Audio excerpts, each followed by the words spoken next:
Thanks for tuning in again, everybody. We're back with your favorite podcast, Luca's Tigers and Bronze. Oh my.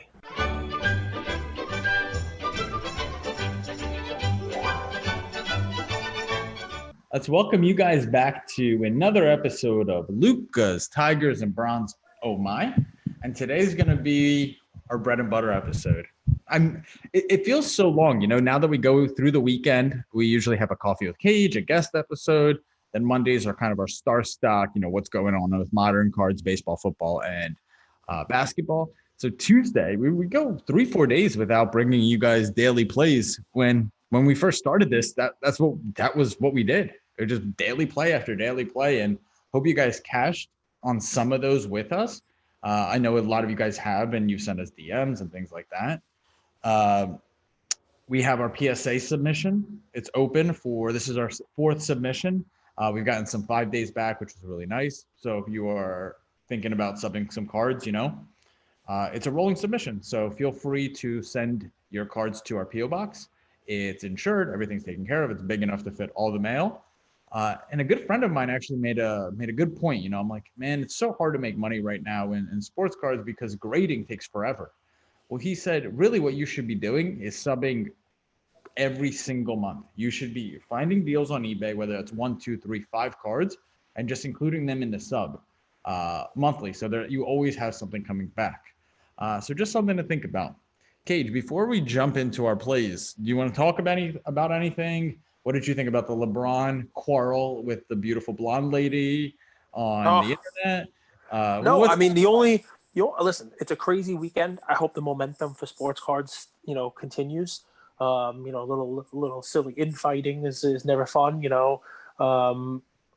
I love when people post things and then when stuff happens that would alter that position, they don't post up on it, right? So we will have Mr. Darren Rovell on the show at some point in time, but he posted the infamous, hey, if it's really a $738,000 card, how come no one's buying the StockX one for 400 and something? Well, it's not there. Right? Did he post a tweet? I didn't see one. I didn't see one with as much, fire about, hey, the thing from StockX is not there anymore. The cheapest one's $723. Does he post the fact that right after there were a couple of them posted on PWCC, and the one that was posted for $700,000 is no longer available on eBay? I don't know if it's sold or whether it's gone or what the story is, but it would seem that we have you want to call them new floors? You want to call them new high watermarks? I mean, an Anthony Davis card's over $1 million. It's the hobby is going strong. We've been saying this for months. People saying we're early on. I think the dynamic has changed a lot, and I think if your friend is saying there's money to be made in the hobby, it's tough to make money in it. Yeah, it's definitely better to have a PSA sub going in every week. Go ahead and do it.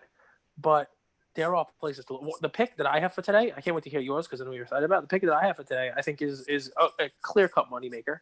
And it kind of drafts, I know you love when I say that, but kind of drafts off of the momentum that golden auction from this weekend has and where people are putting their money. So for me, I think you should pay attention when an auction like that happens, right? And not because you're going to run out there and buy a $738,000 Michael Jordan card, or you're not going to go out there and buy a Mickey Mantle 52 Topps PSA 8.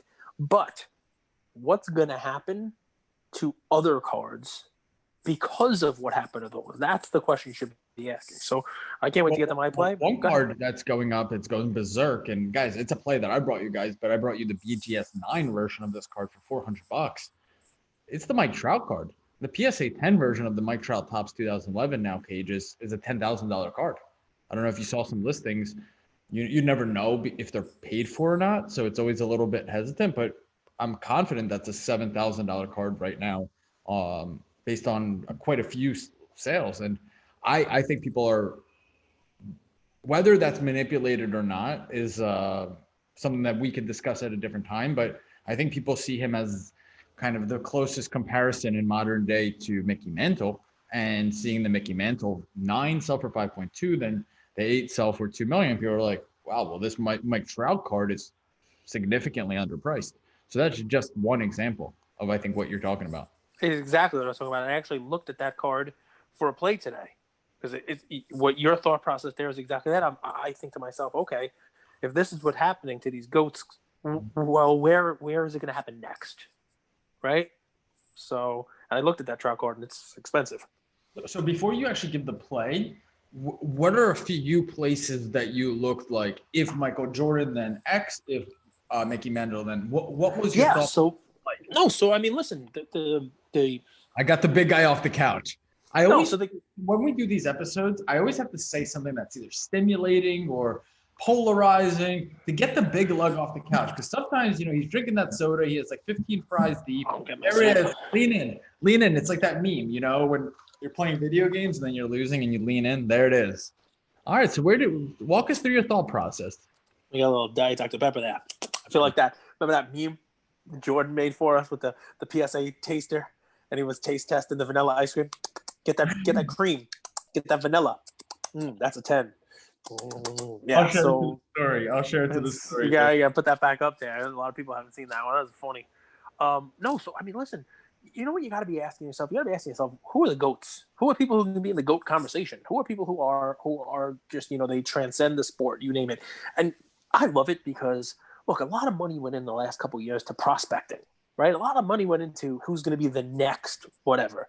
But why put all your money into the next whatever when the goats, the best of their generation are still playing now, right? The LeBrons, the Bradys, the Trouts, right? Who else has the potential to be in that type of a conversation, right?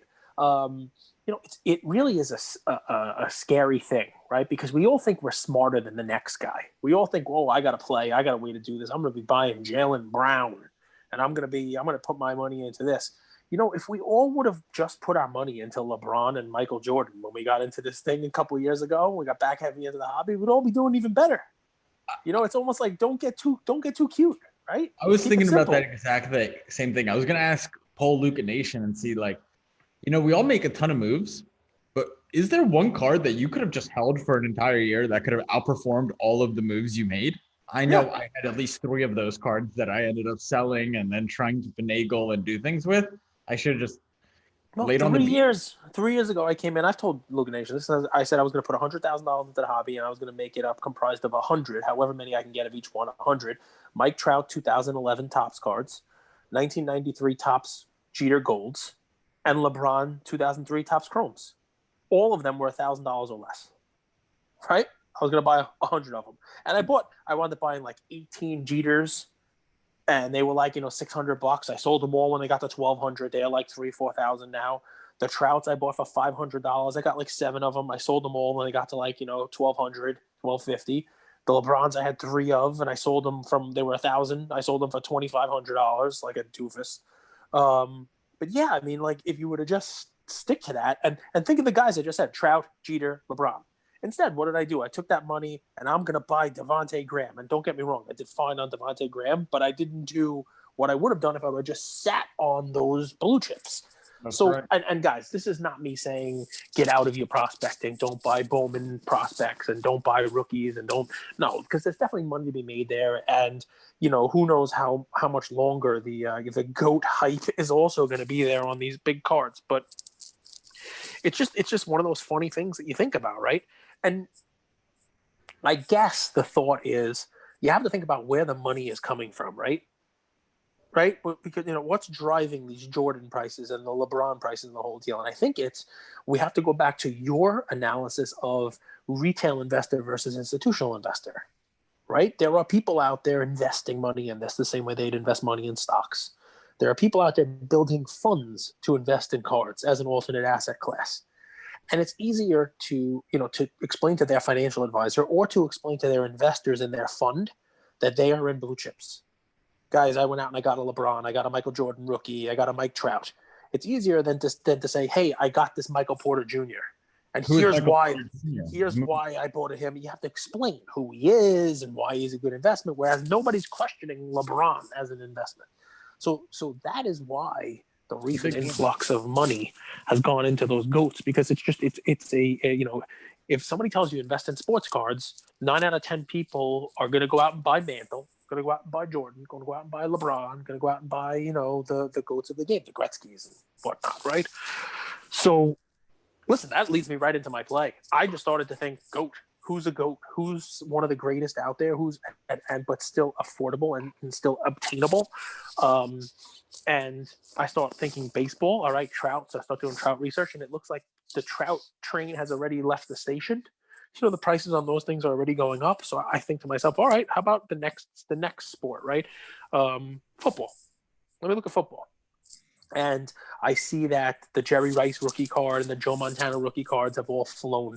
And I guys, mean, let me take a second here. This guy brought you a Barry Sanders play that has flown in the yep, last 2 months yep, ago. You brought the Barry Sanders score play, yep. and I think $800 you could buy it for, now it's a and it's $4,000 card. yep, So yep. just It's let you know, 5x in a couple of months. give you the And listen, in baseball, I brought at the same episode, but go out and buy Mariano Rivera. Buy Mariano Rivera. You could buy that card for $450, $500 at the time, and now they're $1,400. wow. So 1,200, whatever it may Still be. probably They'll keep going up too. underpriced. Still Yeah. probably Yeah, underpriced. that card is still one you can grab. If you haven't grabbed it, go ahead and grab it. That's still underpriced for his only card. And that was the cool part about Mariano. Like, that's his rookie card. Some of these other GOATs, it's difficult. But that difficulty will allow you to have what I'm going to consider one of the greats to ever play. And still you're able to pick up his card cheap. So my play for today, guys, is Emmitt Smith. Okay, thought of as one of the greatest, if not the greatest, running back of all time. I mean, he's up there with Barry Sanders, Walter Payton, Emmitt Smith. Like, that's it. Like, there's your goats, right? So, guy won Super Bowls, guy won rushing titles, guy is an all-time great. I think he was on Dancing with the Stars and didn't do so bad for himself. Stayed a little relevant there. So Emmitt Smith. So his main, in 1990, the big main knock against him in 1990 is smack dab right in the junk era. Right? And there are a lot of different cards of his. And there's one, I think it's the Score Supplemental PSA 10. That's the one where that would be considered his best card, and it's like $2,000, and there's still a lot of them out there. And if you're looking to invest in, what most would consider his top, that would be the one. But you can get his Fleer update, or what I'm going to tell you, his tops traded. Right? The pops on these are not low. Right, the pops on the Fleer is not as big as the tops. Top trade, I think the pop of PSA 10 is like 4,000, which is a lot for a card. But it's a junk era card, and he's a great. But you can get it for under $200 in PSA 10, $100 and change for a 31-year-old GOAT in PSA 10. I'd stick with the tops traded.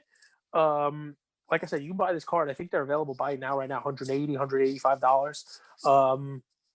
They will go up because you're going to get people who don't want to spend the $2,000 on the Score Supplemental. They'll see this one and say, you know what, I can go buy 15 of these for the same price, and people are just going to start scooping them up. And you have volume buyers of one of the greats to ever play the game, and before you know it, you're buying it today at 180, 185. The card's $300, $400, $500 in a month or two, because I'm telling you, this is the next big thing. Everybody's going to be chasing the GOAT cards. Everybody's going to be looking for a PSA 10 of one of the greats to ever play the game. They can't buy a PSA 10 of Joe Montana unless they want to spend $85,000. They can't buy Jerry Rice. Who knows what that goes for now? Last one was like 39, but that's before this crazy run up. Maybe that's $100,000. Who knows? But you can buy Emmitt Smith. You can buy Emmitt Smith rookie cards for like I said, under $200 available now on eBay. There's my play. That is something that's going to get gobbled up, and you're going to see a slow and steady rise in the price of that card. And the play is not just him. And you can also go ahead and buy the Fleer update. There's a little less of those. That's a cool looking card, and it's also a couple $100 you can buy it for. I think I saw a lot of two BGS 9.5s and two PSA 10s for like 500 and something bucks. Not a killer, cost on it. Go right ahead and buy them. But the real play here, guys, is start thinking, right? Maybe you're not a football guy, or maybe you're a baseball guy, and maybe you want to buy the Trout Bowman card instead of his 2011 Topps update. Maybe you want to grab a 2012 Prism PSA 10 of his for a couple $100. Maybe you're a hockey guy. Maybe you thought Eric Lindros was one of the best to ever play the game. He's in the junk era. You can get his rookies pretty damn cheap. But that's the way I would start looking now, guys, because everybody's going after those goats. Everybody's going after those, the guys who are the greats that play the games, and some of them just haven't flown yet. And your point, by the way, about Mariano, that's a key. That's a good one. I mean, the card just goes up. It does not go down, right? And when you compare it to some of the Jeter pricing recently, some of the Alex Rodriguez pricing recently, and you factor in the fact that it's a Bowman, which everybody knows, the fact that it's his only card in 92, those are the things you got to look for, guys. He's a great, only guy to ever get into the Hall of Fame unanimously. And to get his card when you're thinking about all these other cards selling for $50,000, $100,000, to get that card for $1,000, $1,200 or something like that, it's a steal. So, with that said, like, you're not the first person that's brought this up. People are looking for goats, right? Yep. What does that mean for the vintage market? For the modern market? It means people are pausing the modern market, but it means also that there will be people trying to sell their modern stuff to get into those vintage cards, and there'll be some discounts. This is a cyclical thing. I mean, just you guys who've been in this for the last year, you have watched this stuff. You've watched modern go up, and when modern takes its peak, vintage follows it. All right, then you saw Pokemon follow it, and each one of the new places where money would go, the one before it would lose a little bit of steam. Right, Pokemon is on a downswing. I bet you that starts swinging back up, because what happened, right? Vintage basketball went up, then it came down a little bit as Pokemon was going up. Now Pokemon's going down a little bit, and vintage basketball is going back up. Like, it's like stair stepping. The one thing though is we always talk about stretching out that chart. If you look at the modern market over the last 12 months, it's actually really the only market that it hasn't appreciated a ton. So, for example, let's a little bit less. Let's use 6 to 9 months, right? Like, you look at Luka Prism. Luka Prism during the bubble was $1,500-$1,600, right? Now it's $1,300-$1,400. Zion Prism during the bubble was $800-$900. Now it's $600. Morant, same thing. But if you look at other markets, that Mariano Rivera, even though that card doesn't go down, it doesn't go up as much. Well, that card goes up 2.5, 3 times. Jordan cards are up way more. Modern, if you stretch that chart out, it's not really up as much as maybe it should be. Or do you think it's back to the conversation of there's too much pop? So there's no way that those base and even silver Prism PSA 10s are ever going to appreciate enough to have sustained impact on the hobby, if that makes sense. No, I think people are looking elsewhere right now, right? It's like a magician. The magic's being done over here while I have my shiny object over here. Look at my assistant, right? There will be money to be made in modern, definitely right now. And I mean, here's the way it works, right? People have all their money in modern stuff, right? And people were in Luca silver for $2,000, $2,500. People were in Trey silvers for $500, $600. Those things 4x, and the Luca's an $8,000 or $9,000 silver, and the Trey goes up to $4,000 or even $3,000 and change, you name it. And people start taking their profit out of that because now they want to start putting it into other things. They put it into Jordan, they put it into LeBron, they put it into what they consider safer plays. Those safer plays go up, right? And maybe people start taking some of the money off the table on that. They remember that they used their $8,000 Luca silver, their $4,000 Trey silver to buy into a $15,000 or $18,000 LeBron that's now $30,000. They cash out with $30,000. They look back at what they used to buy it, and now instead of having to trade 4 Trey silvers for 1 LeBron, now they can get 10 or 12. And maybe they don't buy 10 or 12, maybe they buy 2, 4, and put that money somewhere else. It's always moving money in and out of these things. And I think there will come a time, not too distant future here, where basketball starts ramping back up towards the playoffs, and people are picking up bargains in the modern market now. You've talked about Morant, man. I mean, if those cards go down any at all in the next month or two, people will buy them on the hope that he's making a playoff run.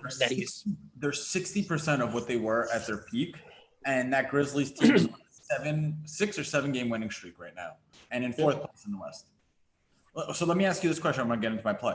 What happens first? Do you think that the Luka Prism PSA 10 goes below $1,000, or do you think that a Prism PSA 10 of Zion, Ja, Tatum, Trey crosses over $1,000? So does the Luka drop below 1,000, or is there a second player that goes above 1,000 on the Prism base? I don't think the Luka ever comes down under 1,000. You don't think it's ever going to go under 1,000? I'm not in this market. I think that there's too much support. First of all, there's too much money out there, right? People are making money. People don't have all their money in just Luka Prism, right? So there's people have enough money where, I mean, someone like me, I haven't paid attention to the Luka market, but I know that if Luka is $1,000, I'll find $1,000 to buy a Luka Prism for $1,000 because, and that's how a floor is created. You know what I mean? Like that, to me, that becomes now, I don't use the word bargain. That becomes now too cheap for a Luka rookie in Prism, right? And look, there's a lot of money out there that is going to depend on Luka's Prism staying above $1,000 and continuing to go back up. There are people out there who spent a lot of money on wax. People who are looking to break wax. People who are breakers out there. And, you know, you're not going to want to spend, you know, $5,000 or $8,000 on a Prism box if the best card you can get in it is no longer $2,000 base. It's now $1,000 base. You know what I mean? So you know, there's a lot. I will tell you, I have not paid attention to the Luka Prism market as much as I should. I own one of them. And I know that it was, you know, approaching $2,000 at one time. Then it was $1,800, $1,500, $1,350. I mean, what's it at now? It's right around $1,450. Yeah, so that's where it's been. I mean, that's, you know, it hasn't really, you know, hasn't really tanked. It hasn't really created. I think 1,000 would be a huge drop for it. I don't see that happening. Love it. So my play today is from the 2012 Prism set. Okay, Nice, my favorite. How iconic do you think that set is? Do you still feel that it's as iconic as it was 4, 5, 6 months ago? I do. I mean, a lot of the stuff that was being graded in PSA has kind of come out, and you know, a lot of the pop is out there. But yeah, I love the set. I remember seeing a sealed box of it in Gary's office. Someone, I think, gave it to him as a gift. I said to Lou, I'm like, that box is, I think I said to him, it was like $10,000. And he's like, no, that's the wrong year. It's not. And I'm like, now I think I'm right. It took a little while to get there, but you know, you're someone that doesn't sing your praises enough. So I will. You're right way more than you've been wrong in this 8-9 months that we've known each other. The 6 months we've been doing this. So would it surprise you if there was only 417 PSA 10s of LeBron from that 2012? No, wouldn't surprise me at all. Is that because there's such the pop back then? They didn't print as many cards. No, it's because people weren't grading base LeBrons at the time. Those are cards that get scratched up pretty easily. You name it, and by comparison, that's a high pop for that set. I don't know what it's at now, but if you look at somebody else, like look at like a top 100 guy of all time, he was still playing at the time, but like, you know, Hall of Famer Paul Pierce. Yep. Right. Look at Paul Pierce in that set. Right. So if LeBron's at 400, you'd expect Paul Pierce to have what, 200, 100. I know when I graded Paul Pierce, I graded the first 23 Paul Pierce cards that were graded. So prior to last year, no one graded a Paul Pierce 2012. I was the first one to grade them. The first 23 to hit the pop were mine. So, and the same thing with, like, you know, a bunch of other guys, Chris Paul. It's just, for whatever reason, those cards did not get graded. I don't know why. So it doesn't surprise me, because I'll bet you of the cards that are in there, besides the rookies, he's one of the higher pops, I'll bet. He is. He's actually the highest pop in this entire set. But I think that's because of how iconic LeBron is. And the play I want to bring you guys today, it's actually a relatively affordable play, Cage, compared to some of the other plays I brought, is the PSA 9 version of that card. All right. Okay? It's like a $200 card, $250. It's a low entry point LeBron. And the thing is that it's basically for this type of investor. So there's a lot of investors that I guess I don't want to call them investors, but they were buying the 2020 Prism, you know, LeBron's first year in a Lakers jersey, right? Yes. So I think this card is also going to have historic significance. I think it's one of those cards that for just 200, 250, you have so many options for it, right? Yep, One, you could resub it to PSA and just bump it, right? Yes. Two, you could crack it and send it to BGS, and maybe you get a BGS 9.5, and even a BGS 10 isn't out of the question. PSA has been grading cards super hard, and I've seen some BGSs out there that aren't. But that's not even the point. I think it's a card that for $200, you're basically like investing in the wax, right? So that's an iconic set, and if you have that bet, you're getting the most iconic player from that set in a PSA 9 for $200. So it's a low entry point. I think it's a better buy than getting a 2020 LeBron Prism. You're still getting a Prism. You're getting first year Prism, and you're getting one of the most iconic players. And your entry point, given how the market's taken off on all of his cards, is super low and affordable. And you're not buying into a card that has a huge, huge pop. And then you could cross it. You can crack it. You can send it to PSA and see if they bump it. So you have options with that card. It's kind of an under the radar type of play because it hasn't seen some of the run up that other LeBron cards have. And I wanted to bring a card today that's a easy entry point for our Luca Nation community. So why a 9? Right? Why drop down to the 9? I mean, how much is the 10? Is the 9 still low pop? 10s are like 1,600. And I'll tell you, Cage, I've been a little bit surprised by the 9s because remember I have the Kobe Flair rookie card, for example, the Ultra. It's actually called an Ultra, not Flair. I don't know why it was, but the PSA 10 was a $2,000 card for a long time. Now it's a $3,000 card. Okay, so that went up 50%. But at the same time, the 9s, which have a much higher pop than the 10s, there are only 310s of that card. They actually they've gone from 215 to 450, some even touching with the new label 500. So the appreciation on the 9s has been more than the appreciation on the 10s. And I mean, I guess you don't always see that. It depends on the card, but it's been happening more and more often because the way I understand it is the retail guys, they can't buy or they don't want to buy a $3,000 card. But if they see a $200 card and it then goes to 300, 400, it's a low entry point, and people are like, I'm going to use my eBay box. What's a under $500 LeBron card? It's an easier entry point, and you actually see better performance on the 9s than the 10s sometimes. Wow. Okay. I mean, it makes sense. It definitely makes sense. I like it. And I mean, come on, it's LeBron. We I didn't know that was your play, but we started this whole thing off saying, don't get too cute. Buy goats, instead of trying to find the next big thing and bet your money on Bruno Fernando, put your money in LeBron James, So I just like that. I just like the name Bruno. Sorry, Bruno Fernando. I'm not trying to shit on you. Rezi, Bruno from Croatia. Bruno. Yeah, man, Sacha Baron Cohen. he did a whole movie, Bruno. What else is top of mind for the big lug before we cut this episode? Just a shorter one for you guys, straight to the point, 2 fire plays. You want to talk anything about NBA?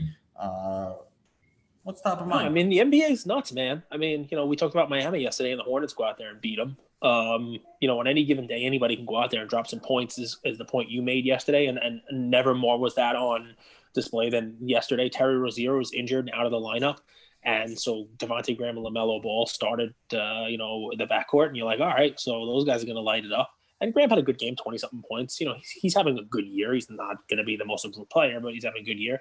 And LaMelo's having a good year. But Malik Monk comes off the bench and scores, I think, 36 points.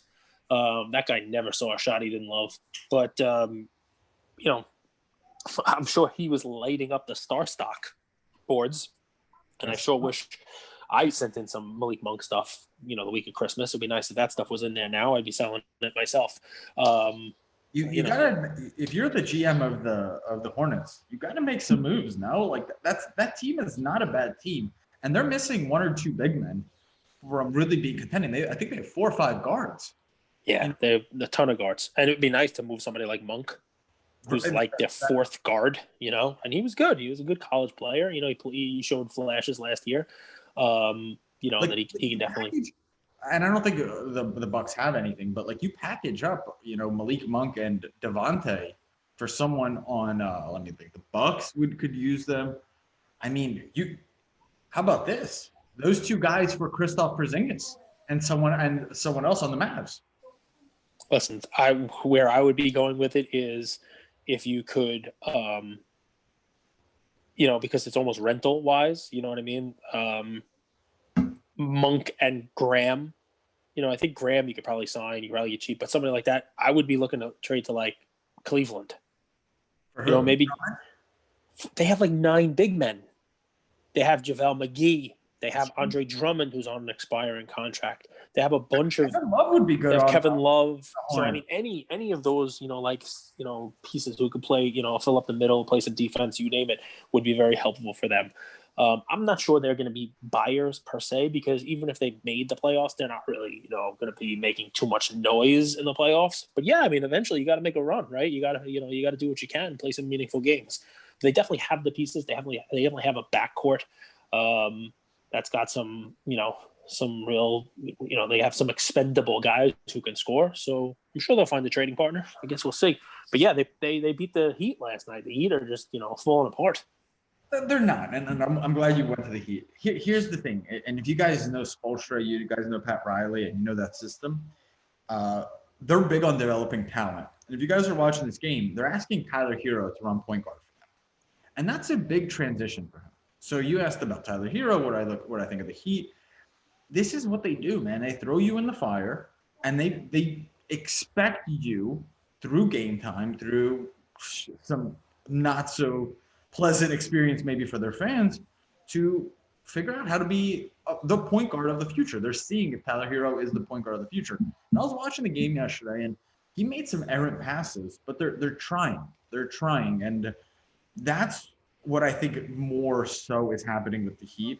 Same team, but they know that they need to develop that roster, those young guys, and they're living with the results. Goran Dragic now is coming off the bench. He's not getting as much play. Tyler Hero is their point guard of the future, or so they're seeing. And as a result, their offense this year has taken a hit because he's not a true point guard. He's a scorer, but they're asking him to do more than maybe he's capable of. So I don't know if you saw that too, but he had some errant passes yesterday. Yeah, well, I mean, listen, this seems to be where the league is going, and especially with younger guys. They did the same thing. The Bulls are doing the same thing. Kobe White, who last year looked like one of the better rookies, not named Ja and Zion, they're asking him to play point also in Chicago, and it doesn't look like he's the most comfortable at it. He's throwing the ball away a little bit. He's not going out there and and looking for a shot as much. And I guess, when you're in modern cards and you're investing in Kobe White or you're investing in Tyler Hero and that kind of stuff, it's not to say that they got worse this year. Their team is looking for them to do something different, to looking for them to facilitate more, run points a little more, which may impact their stats a little bit, in a negative way. So, yeah, I mean. Another thing to note, guys, both the East and the West are pretty top heavy. Dude, don't sleep on the Grizzlies. Just don't sleep on the Grizzlies. They're on a 7-game winning streak, Cage, and yesterday they had I think they had 9 guys in double figures. 9 guys in double figures. They're a really good roster, and they're doing this. Morant played 21 minutes yesterday. Jaren Jackson Jr. is only 20 years old. The 2 best players haven't even been playing this year. I think the Memphis Grizzlies, they make it out of the first round of the Western Conference playoff. I could even see them matching up with the Lakers or the Clippers in the Western Conference. They're a tough team. Yeah, they got a good young team. We'll see how they play together. That's what happens in the playoffs. And are they going to have enough defense? So, especially it depends who they're going to hit. They want to play in the Lakers or the Clippers or, one of these good shooting teams. It'd be difficult. I also have some concern about them matching up with somebody like, the Joker. Who's playing him? So no one can the Joker, but they could put up 130 on any night with that team. Everyone on that team scores. So listen, you have, as much as you loved Tyler Hero last year, you loved Ja this year. So you were right last year. No reason to go against you this year. Well, what did I say last year? It wasn't even just Tyler Hero. I just love teams that kind of find their rotations. And I bring up rotations a lot because it's not just about talent. It's not just about the media saying these names. It's how do they sync? How do they mesh? Do their playing styles complement each other? And right now I see a Grizzlies team that complements each other really well. I don't think there's a team that's played together longer than the Grizzlies. This roster has been basically together for the last 3 years. Right. Well, I mean, except for the fact that like Brandon Clark and John Morant and a couple of those guys haven't even been around for 3 years. But I get what you're saying. Yeah, but you have like Kyle Anderson and Dylan Brooks and Jaren Jackson Jr. Yep. Yeah. Well, I mean, listen, I would love nothing more than to see a young team like that do well in the playoffs because I got to tell you, I'm a little tired of. I mean, how many times are we going to see Tom Brady in the Super Bowl? How many times? Well, they're not going to beat how the many Lakers. times do you do that? But I mean, you get a little tired of it being Lakers. So I would, if I got Lakers Grizzlies in the playoffs, I'm rooting Grizzlies. I want them to sweep them. So let's go. It's still early, but I predict a Heat type of run from last season for the Grizzlies this year. They're not going to go to the finals because they have a really tough stretch against the Lakers, but I can see them playing the Lakers in the Western Conference Finals. I like it. All right, guys, we appreciate it. Somebody reached out to me, by the way, and said they made a $15 offer on my Marcus Mariota PSA 10 refractor in Star Stock. So I may have to sell that. I may have to sell it. I told somebody that, I just don't know whether they used our code Luca Nation, put $5 in and got the $10, or they're just using their own money to take it. But it is what it is. I am a man of my word. Somebody is going to be getting a PSA 10 Marcus Mariota rookie card. Me taking a loss. Somebody's going to be getting it for $15. Refractor of some type, either orange, purple, who knows. You're definitely an orange refractor. Cage, any final words on your Kaboom? That video basically went viral. I love that Gary commented about it. Yeah, Gary said it's too late. It's already happened. No, I'll stick by it, guys. I mean, listen, this is one of those things, right? You have to be careful about what the forces at play in our hobby. You even said it yourself. You look at the Mike Trout stuff, and you're like, all right, it's $10,000. I'm not really sure it's $10,000, right? So, when everybody says this is the best, everybody out there, when they're singing in unison, saying this is the best, that's when I get worried that maybe it's not the best. Maybe I really do my own little analysis of it. And yeah, I mean, I'm sure the cards are great. I'm sure everybody loves them. Everybody has their own. It's art, right? Everybody has their own impression. Everybody has their own interpretation. But I just don't get the love for Kaboom. So it was a fun video because Jordan does a good job cutting in actual movie clips to make the point for me. So we'll have to do more of those. Should I do one now, or should I tell people what is annoying me today? This way we have. I'd have to come up with something, but I'll tell you what's annoying me today. I went in and I'm gonna make a clip of this too, but I don't want to put this guy on blast, so I'm not gonna mention him. But this annoys me super much, a lot. There you go, super much. It's like you go. So there's today's T-shirt. Hey, super much. Super much. Superhero, super much. But I go into eBay. I want to buy John Moran Prism Base. Okay. I find a guy and I want to buy a lot. So I find the guy. He owns a lot. He actually put his Instagram handle on the photos of the lot. So I message him on Instagram. I'm like, hey man, looking for it to buy the full lot. It would say save me time, whatever. What's your price? And it was 50 Prism PSA 10 Jaws. Oh, he said $50,000, and I said, well, what's your price? Like, you have it listed on eBay, right? Like, what do you want for these? And I was like, well, where do you live? Like, obviously, I was like, let's do a cash deal. He's like, I'm in Connecticut. I'm like, awesome. My co-host is in New York. Maybe would you be okay to meet up? Is that close? I said, yeah. I'm like, okay, well, what's your price? Like 50,000. And I was like, oh, that's almost double what comps are. He's like, well, my price is my price. Like, people offered me $40,000 at the Dallas show this weekend. And I just stopped answering. But it's super corny. Like, one, why would you lie to me? No one offered you $40,000 cash for 50 Prism PSA 10 Morants.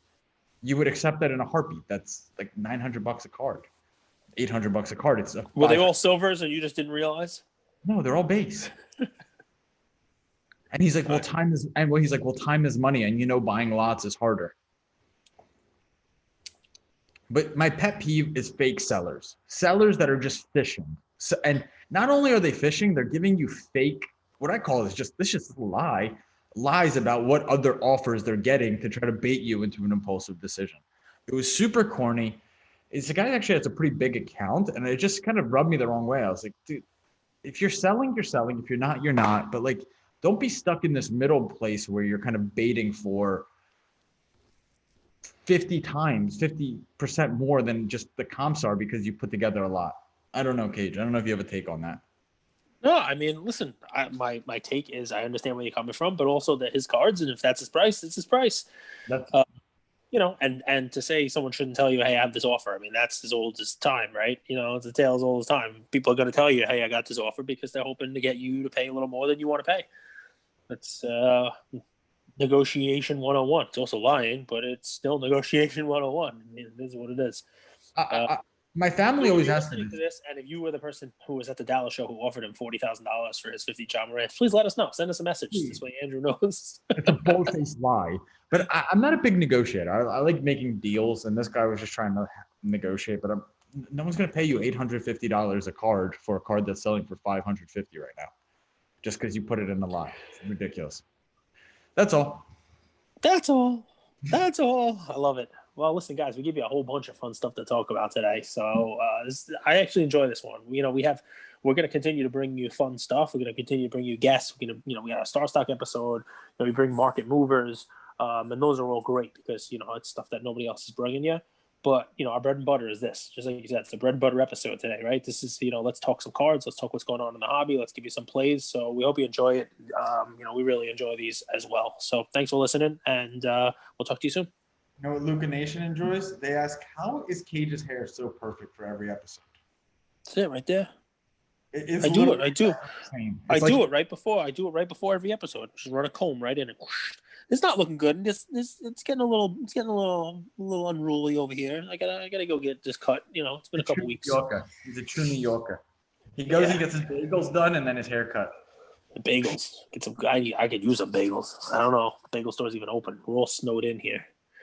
Luca Nation, keep the questions coming, man. We love it. And, thanks for interacting with us. That Kaboom video, I love the back and forth on it. And, a lot of people let me know that they didn't agree. But it's all good fun, too. Yeah, we could talk about politics, or we could just have a good laugh about comic art. Well, when politics go into cards, we can talk about it, right? I mean, does anybody else find it odd that the Bernie Sanders card with him with his little mittens in his chair sold like 80,000 copies? The Kamala Harris sold the next. Somebody else, I think maybe Lady Gaga sold, and then the Joe Biden card sold 12 cards. I mean, couldn't Topps have found a way to at least say that there were more orders? Couldn't they have put the numbers into the machine to say that there were more orders than that? I mean, do they have to embarrass Joe Biden like that and say that more people wanted to buy the Lady Gaga and Joe? I'm pretty sure the Bernie Sanders outsold them 10-1. So read into that whatever you like. It's a card. Topps now.